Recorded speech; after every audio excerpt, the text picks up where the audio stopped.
going to deliver 100 ECG machine. Kasi pag binibisita ko kayo sa center, pag nagkatsambahan ko, may scotch tape na yung iba ninyong ECG machine. At least you have now extra, dalawa bawat isang health center, 44 of you. Tapos may tatabi pa tayo counting na tira. Kung may nasira, magpatagal kasi ang acquisition. Tapos, napapansin ko,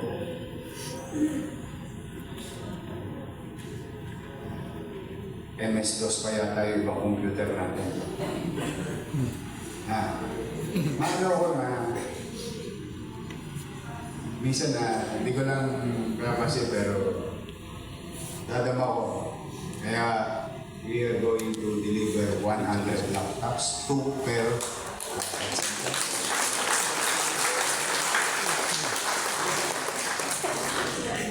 100 printers. Sana hindi tayo bumalik sa problema na wala kayong kokonban. I know. Napalitaan ko din yun. Hindi kokonban. Wala kayo. We'll try.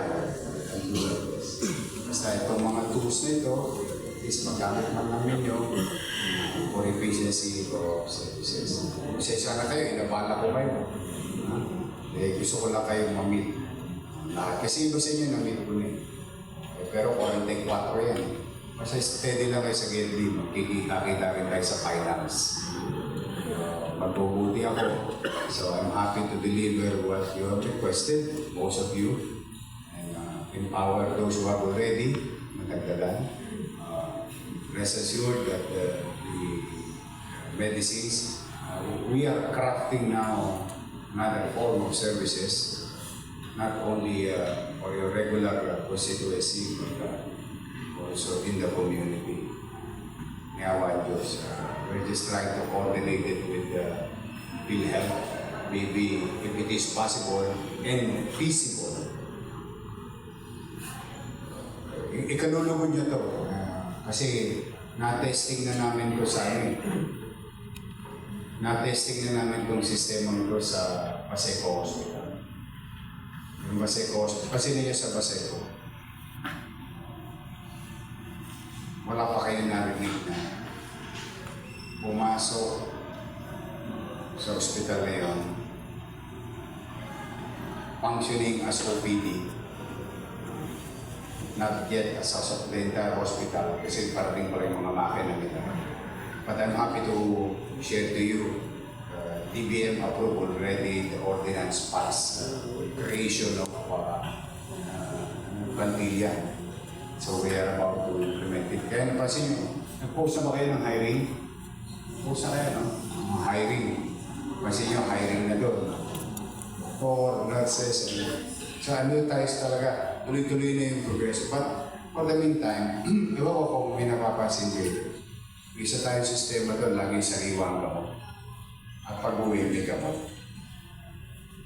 If that is possible, to one side, which we are testing it with a volume of stakeholders. Nakaka-200-300 sila sa araw na OPD. Yung talagang grabe. Pero pasinin nyo, lagi silang may natatamasa.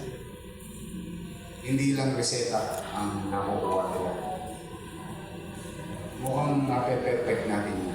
If that can be done to the biggest, I think that will be next to the next one will be the Pamana. But if that thing can be done to large community, what more sa so yun yung pinag-aaralan namin ngayon. Itong bagay na to, walang expired. Walang may expire. Bilhin ko sabihin, naging fresh yung supply. Walang expired, walang may expired, walang masasayang. Laging fresh yung stocks. So, tapos available. on a particular sets of medicines as per direction and guidance of DOH and PhilHealth. Yung linyada niya, ako siguro familiar na rin kayo ito sa listahan na 21, pero hindi lang 21 yun. Yun lang yung initial. 74 yata yun. 75 items. 75 items. Just imagine, may awa ang Diyos. Patuloy lang tayo pagkatiwalaan ng taxpayer. Can you imagine 75 items will be available? In a good day, yun ang wishful thinking natin. But for the meantime, that wishful thinking is waiting only for escalation because it's being done already perfectly, almost perfect, that any John, Rose, and Mary, yung pumapasok, ay pag-uwi talagang ang ngiti, paabot na ng tenga, nagpasa ng pisngi. So if we can do that, replicate that system, ako siguro. Yung iba sa inyo, 30 years na rito, 40 years na sa service. You'll see something that is. So for now, we wish, but when we wish, we plan, we create, and if it is effective, we scale. Second, natutuwa pa kayo sa mga alaga ninyong 3-4 years old. Napansin niyo ba, nabawasan kayo ng pasyente, nang ubuhin, sipunin? Alam niyo bakit? Mayor milk sila. O pinaliligo nila gatas. Every other day. 3 times a week. Now, the good news, why we share this with you? Because constituency rin yan. Yan din yung nagpapacheck out. Yung pag nakakuha sila ng tamang sustansya, protein, calcium, and so on and so forth. At the age which you know better than me, mas alam nyo to kaysa sa akin, yung stunting and nutrition ng particular group, set of kids, group age. Pag na puhunanan natin yun, mas magiging malusog mga bata. Ang good news ngayon, we are going to escalate. We're going to scale up. From 21,000 targets, we're going to make it in the coming months. Piniprepare namin yung chopping. Kumbaga, pinaprioritize ko na yung pag-iipon para may makapagtabi na makapagtabi. We're going to make it almost 65,000. So from 21,000, your milk is going to address almost 65,000 all over the city. Sa ngayon, parang hindi kayo kasali. Pagtitingnan ninyo.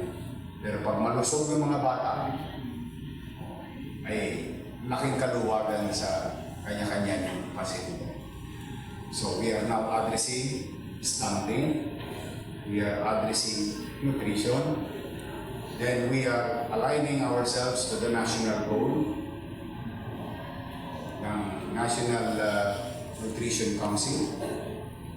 I think we are the only local government unit in the entire country confronting this problem. And we went beyond what is being given by the national government for 30 days. Now we are 90 days.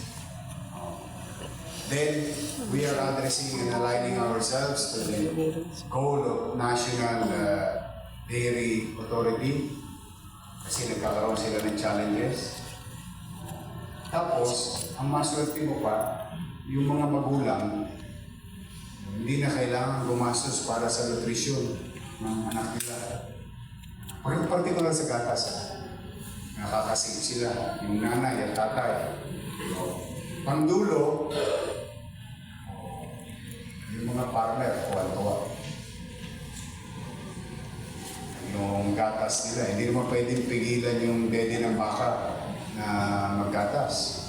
Talagang kailangan ilabas yun. Pag walang bibig, unti-unti, pinipilit ipagbuti yung gastusin and try to address as many requests as we can.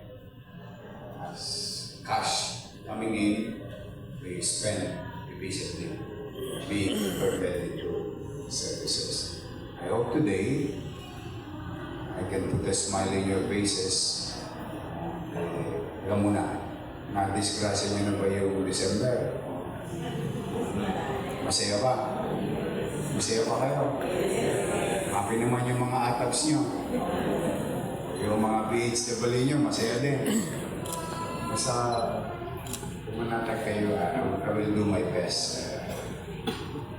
What is due for you will be given to you. If there is extra, then we will give it to you. Yung may pera dyan na minamanage namin. Two things. One for the employee, one for the facility. We'll try to really manage it well para walang maiiwan. Kasi alam niyo ang katuwiran ko. Ewan ko kung tama. I may be wrong, pero ito sinabi ng nanay ko sa akin. Hindi ko alam kung sinabi rin sa inyo ito ng magulang. Mahirap magaling-galingan sa kapitbahay o sa loob ng bahay mo. Hindi mo tinutugunan yung responsibilidad mo. Kasi di ba, may mga politiko na mahilig lang sa pero kayo na may napapabayaan. Pagkamat ikaws tayo. Pero we'll make sure again and again, ito parang silang pakato because it's my challenge as your lawyer to really manage yung marapat sa empleyado. Kasi ang gusto kong intindihin nyo na lang, yung paano tayo makapaglingkod na may puso, ng masaya. Alam mo, may portion sa buhay mo na masaya-masaya ka naglilingkod sa kapwa. Kasi yung gobyerno ng pinagtatrabaho mo, parang sinasandal sa pader. Kumbaga, may kapanatagang ka. Things are being addressed. So, muli, isa namang patunay ng pagdinig ng inyong mga kahilingan. Kung marami kayong hiling. Hindi dahil sa personal lang ninyo. Kasi alam ko, kaya ka umiiling ng mga gamit kasi gusto mo maging episyente sa paglilingkod. Kaya rest assured, the good news about you guys, there's one good news about it, you're always in the radar. Because this government, the city government, will continue to invest in MBN, minimum basic needs. MBN. Okay. Ano yung MBN? Ano nasa loob niya? Housing, education, healthcare, and jobs. Yan. Malaking bulto ang pananalapi ang pamahalaan galing sa taong bayan ay ilalaan to address this. Because if we are going to be successful addressing this, hindi yayaman sa atin ng tao at wala namang gobyerno kayang payamanin ng tao. But the quality of life, yung kalidad ng pamumuhay, because we are addressing the basic needs. Kaya, masurtihan nyo kayo mga taga-NHC, dito nakatuon ang pamahalaan. So kahit gano'ng kaliit, yung resources, malaking pie ng maliit na resources will go to these basic services or MBN. I-research nyo. Scientifically proven yan in the past when you try to run a government, make it function. This will done. Ito yung nararamdaman ng tao. Ngayon, kung may nakikita tayong ilaw, bulaklak, halaman, yun yung petchin. Pampasarap sa paghuli ng kriminal, o yan yung mga petchin. Yan yung day-to-day biggest portion is to invest to the people. Yan ang purpose ng MBL. But today, for the meantime, I'm excited to listen and fulfill.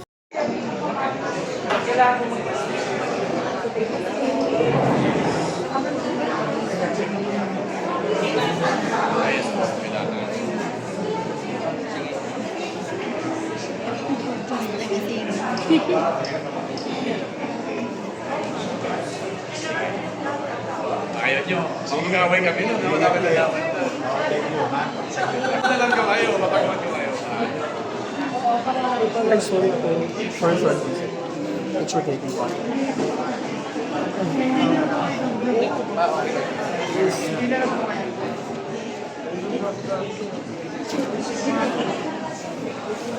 Yan, isip ko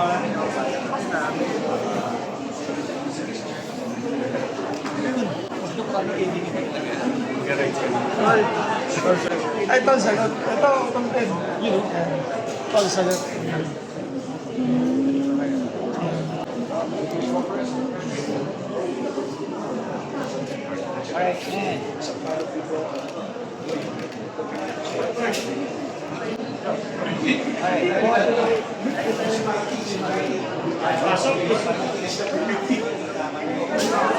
Pasok.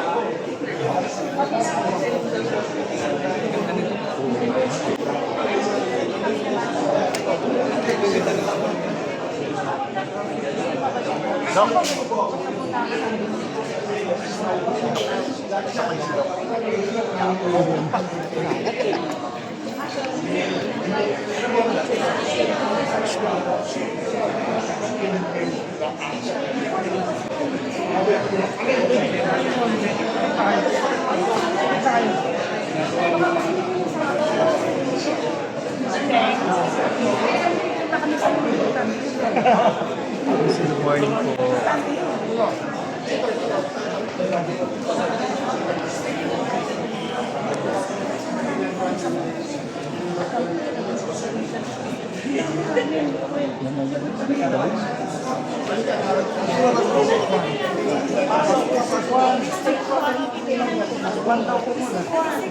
Ayan, ito po yung mga ano, tinan.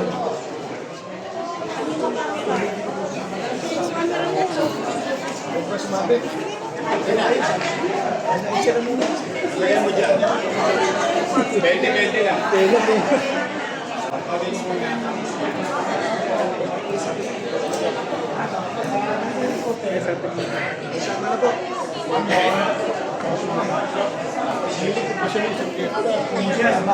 Nakayakap pa.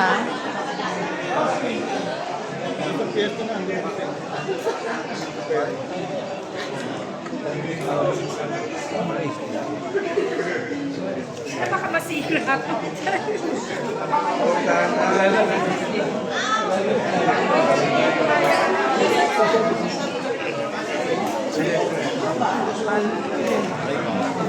Ito may HP laptops. May lagay. Ikaw nga din na iPhone.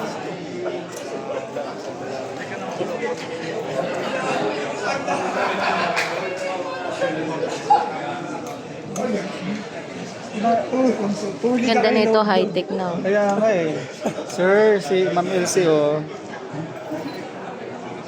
Ito po. Nagbibit-bit siya. Nagbibit-bit.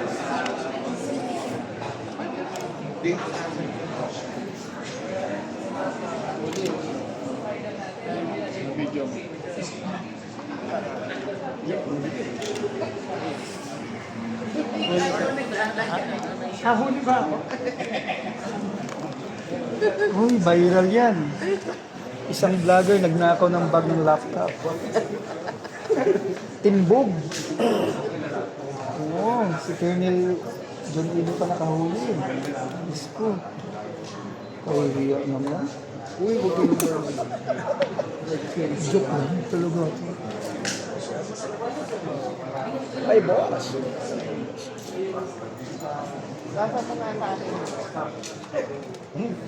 Gusto ko talaga yung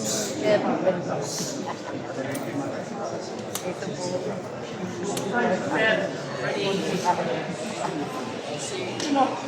Ang siha lang.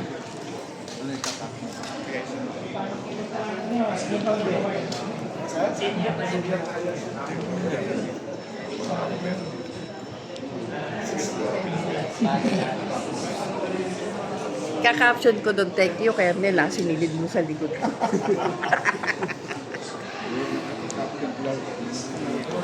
Tawagin mo ako. Okay nga. Sis. Nasa na si, anti-blood.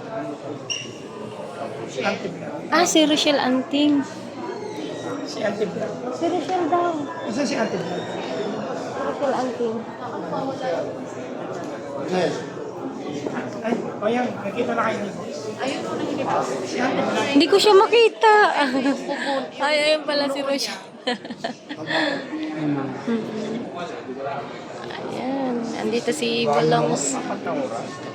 Ang sihan.